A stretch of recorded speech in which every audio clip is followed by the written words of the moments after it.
नमस्कार,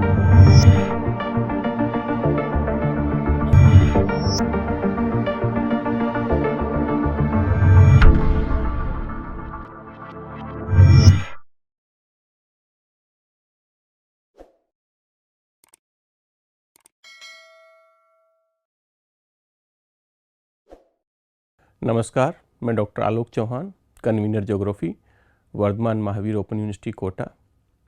प्रिय विद्यार्थियों, आज हम भौतिक भूगोल के जो जियोमॉर्फोलॉजी भू-आकृति विज्ञान है, उस सेक्शन के सबसे महत्वपूर्ण और सबसे रोचक विषय वैगनर का महाद्वीपीय विस्थापन सिद्धांत यानी continental drift theory of Wagner पर चर्चा करेंगे। विद्यार्थियों, सन 1912 में वैगनर ने एक सिद्धांत दिया जिसका नाम था थ्योरी ऑफ कॉन्टिनेंटल ड्रिफ्ट। इस सिद्धांत के द्वारा स्थल तथा जल के वितरण की अनेक समस्याओं पर प्रकाश डाला गया। वैगनर महोदय ने यह स्पष्ट करने का प्रयास किया कि वर्तमान में या उस समय महाद्वीपों एवं महासागरों का जो वितरण था, डिस्ट्रीब्यूशन था, उसका आधार क्या था और क्या वो हमेशा से उसी जगह पर स्थायी थे या उनका कोई विस्थापन भी हुआ है, मूवमेंट भी हुआ है। महाद्वीपों के आकार, पर्वत श्रेणियों के विस्तार, चट्टानों एवं जीवाश्मों के वितरण आदि को देखकर यह विचार बना कि पृथ्वी के इतिहास में महाद्वीप अपने वर्तमान स्थान पर नहीं थे, बल्कि इनका विस्थापन हुआ है। महाद्वीपों के प्रवाहित होने की संभावना का सुझाव है वो फ्रांसीसी विद्वान साइडर ने दिया 1858 में, 1908 में टेलर ने तथा 1910 में एल्फ्रेड वैगनर ने स्वतंत्र रूप से अलग अलग सिद्धांत का प्रतिपादन किया। वैगनर ने अपने सिद्धांत के पक्ष में कई प्रमाण प्रस्तुत किए, परंतु प्रथम महायुद्ध होने के कारण यह सिद्धांत उस समय बहुत से वैज्ञानिकों का ध्यान आकर्षित नहीं कर सका। आज भी जब हम अधिक वैज्ञानिक सिद्धांत प्लेट टेक्टोनिक की बात करते हैं या सी फ्लोर स्प्रेडिंग की बात करते हैं, तो उनका जो आधार है या बेसिस है, कहीं न कहीं हम वैगनर की थ्योरी में खोजने का प्रयास करते हैं। एल्फ्रेड वैगनर थे, वो जर्मनी के एक बहुत प्रसिद्ध क्लाइमेटोलॉजिस्ट थे और वो अपनी जलवायु परिवर्तन संबंधी समस्या पे जब अध्ययन कर रहे थे तो उन्होंने दो चीज़ें सोची कि या तो जो जलवायु मंडल है वो परिवर्तित हुए हैं या जो स्थलखंड है, भूखंड है, वो अपनी स्थान से मूव किए हैं या उनका विचलन हुआ है। क्योंकि भूमंडल पर अनेक क्षेत्रों में ऐसे प्रमाण मिलते हैं जिनके आधार पर यह ज्ञात होता है कि एक स्थान पर जलवायु में समय समय पर अनेक परिवर्तन हुए हैं। संसार के मध्यवर्ती अक्षांशों के ठंडे प्रदेशों में कोयले का पाया जाना यह प्रमाणित करता है कि कार्बोनिफेरस युग में वहाँ की जलवायु उष्ण और आर्द्र थी और वहाँ की प्राकृतिक वनस्पति घने जंगल के रूप में थी, जो कालांतर में कोयले के रूप में परिवर्तित हो गई। इसी प्रकार भारत, दक्षिण ऑस्ट्रेलिया, ब्राज़ील, दक्षिण अफ्रीका, जहाँ आज के समय में जलवायु उष्ण है, पर वहाँ जो ग्लेशियल पीरियड था वहाँ के भी हिमाच्छादन के प्रमाण मिलते हैं।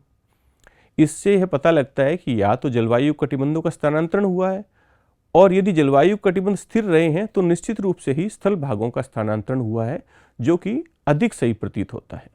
अब हम बात करेंगे महाद्वीप विस्थापन के प्रमाणों की। वैगनर ने अपने मत के पक्ष में विभिन्न क्षेत्रों से कई एविडेंसेस इकट्ठी किए और इन प्रमाणों के आधार पर कल्पना की कि कार्बोनिफेरस युग में संसार के सभी महादेश यानी कि महाद्वीप एक साथ एकत्रित थे और एक महान स्थलखंड के रूप में उपस्थित थे। वैगनर ने इस महान स्थलखंड को पेंजिया नाम दिया और ये जो पेंजिया महास्थलखंड था वो एक महासागर से घिरा हुआ था, जिसको वैगनर महोदय ने पैंथालासा का नाम दिया। ऑस्ट्रेलिया, अंटार्कटिका, प्रायद्वीपीय भारत, अफ्रीका तथा दक्षिण अमेरिका मिलकर इस स्थलखंड का दक्षिणी भाग बनाते थे, जिसे गोंडवाना लैंड के नाम से जाना जाता था। जबकि उत्तरी अमेरिका, यूरोप तथा एशिया ये स्थलखंड मिलकर उत्तरी भाग बनाते थे, जिसे लॉरेशिया या अंगारा लैंड कहते हैं। इन दोनों स्थलखंडों के बीच एक लंबा और संकरा छिछला सागर था, जिसका नाम था टेथिस सागर। इस प्रकार हम कह सकते हैं कि पेंजिया है वो चारों तरफ से जल राशि से घिरा हुआ था। जब ये विवाद चल रहा था कि महाद्वीपों का विस्थापन हुआ है या क्लाइमेटिक जोन शिफ्ट हुए हैं, उस समय विभिन्न प्रकार के प्रमाण इकट्ठे किए गए। महाद्वीपों के आकार, भूवैज्ञानिक तथा संरचनाओं में समानताएं खोजी गईं। इन खोजों में सबसे महत्वपूर्ण ये पाया गया कि दक्षिण अमेरिका के आकार का अफ्रीका से गिनी की खाड़ी से जुड़ जाने की संभावना तलाशी गई कि ये क्या जिगसा फिट हैं, एक दूसरे के साथ जुड़ सकते हैं। यानी कि जो अपना अटलांटिक ओशन है उसके दोनों किनारे यदि जोड़े जाएं तो वह एक महाद्वीप बन जाएंगे। ऐसा प्रतीत होता है कि अटलांटिक के दोनों ओर के स्थलखंड का मानो टूट के अलग हुए हों। इसे विद्वानों ने जिगसा फिट कहा। इसी प्रकार उत्तरी पश्चिमी ऑस्ट्रेलिया भारत में तथा उत्तरी अमेरिका, यूरोप तथा ग्रीनलैंड में जोड़े जा सकते हैं। यह वैगनर का महाद्वीपीय सिद्धांत है, जिसमें गोंडवाना लैंड, अंगारा लैंड, टेथिस सी को प्रदर्शित किया गया है। किस प्रकार साउथ अमेरिका और अफ्रीका हैं वो अलग हो रहे हैं, किस प्रकार ऑस्ट्रेलिया और अंटार्कटिका उस पेंजिया से विघटित होकर दूसरी तरफ प्रवाहित हो रहे हैं, ये इस आरेख में प्रदर्शित किया गया है। अब अटलांटिक महासागर के दोनों किनारों पर भूवैज्ञानिक चट्टान समूह के वितरण की समानता एक बहुत ही महत्वपूर्ण एविडेंस बन के आई। जैसे कार्बोनिफेरस की जो कोल बेड्स थे या कोयले की परतें थीं, वो दक्षिण अमेरिका, अफ्रीका तथा भारत में भी पाई जाती हैं। यह समानता उनमें पाए जाने वाले जीवाश्मों में भी मिलती है, जिनमें जानवरों एवं वनस्पति के जीवाश्म हैं।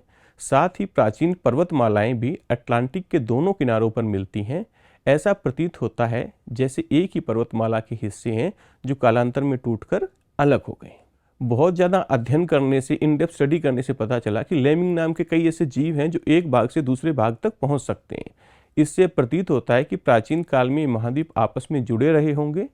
आंध्र महासागर के दोनों तटों पर चट्टानों में पाए जाने वाले जीवावशेष तथा वनस्पतियों के अवशेषों में पर्याप्त समानता पाई जाती है, जो इस चीज़ को इंगित करती है कि भूतकाल में ये स्थलखंड अवश्य जुड़े हुए होंगे। उत्तरी अमेरिका का पूर्वी भाग और यूरोप का पश्चिमी तटीय भाग में कोयले की चट्टानें पाई जाती हैं तथा दोनों भागों में कोयले की चट्टानें समान हैं। इन चट्टानों में वनस्पति क्रम में भी लगभग समानता पाई जाती है। प्राचीन पर्वतमालाएं भी अटलांटिक महासागर के दोनों किनारों पर एक समान पाई जाती हैं। कार्बोनिफेरस युग की टिलाइट निक्षेपण मतलब जो निक्षेप हिमानी से हुआ है, ग्लेशियर से हुआ है, वो भारत में पहचाना गया सबसे पहले 1857 में। उसके बाद यह निक्षेपण दक्षिणी ऑस्ट्रेलिया, दक्षिणी अमेरिका एवं ब्राज़ील में भी मिला। अब देखिए, भारत की जो आज की जलवायु है उसमें हिमानी निक्षेपण मिलना तार्किक नहीं है, क्योंकि यहाँ ग्लेशिएशन प्रेजेंट में नहीं है और इनकी वर्तमान समय में भी इनकी जलवायु में काफ़ी फर्क है। तो इससे यही निष्कर्ष निकाल सकते हैं कि उस युग में दक्षिण का महाद्वीप गोंडवाना लैंड हिम युग से प्रभावित हुआ होगा, जबकि उस समय उत्तर के महाद्वीप लॉरेशिया में उष्ण जलवायु थी।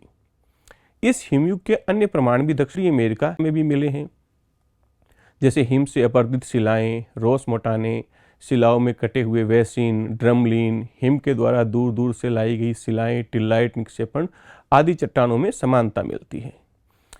जियोडेसी के जो एविडेंस है उसके आधार पर ये पता लग रहा है कि ग्रीनलैंड है वो रेगुलरली या कंसिस्टेंसली 30 किलोमीटर प्रति वर्ष की गति से पश्चिम की ओर खिसक रहा है, क्योंकि उत्तरी अमेरिका और ग्रीनलैंड के बीच की दूरी में अंतर आ रहा है।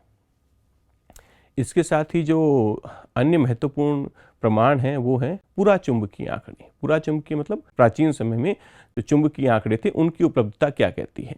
वैगनर ने 1922 में पुरा चुंबकीय तथ्यों की बात की, परंतु उस समय तक चट्टानों में चुंबकीय अध्ययन नहीं हो सके थे।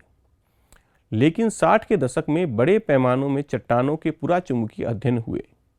महाद्वीपों एवं महासागरों की तलहटी में अनेक चट्टानें चुंबकीय थीं और कणों की दिशा चुंबकीय उत्तर दक्षिण की ओर हो गई थी। एक बार यह दिशा होने के बाद उसके विस्थापन पर भी प्रारंभिक चुंबकीय दिशा बनी रही।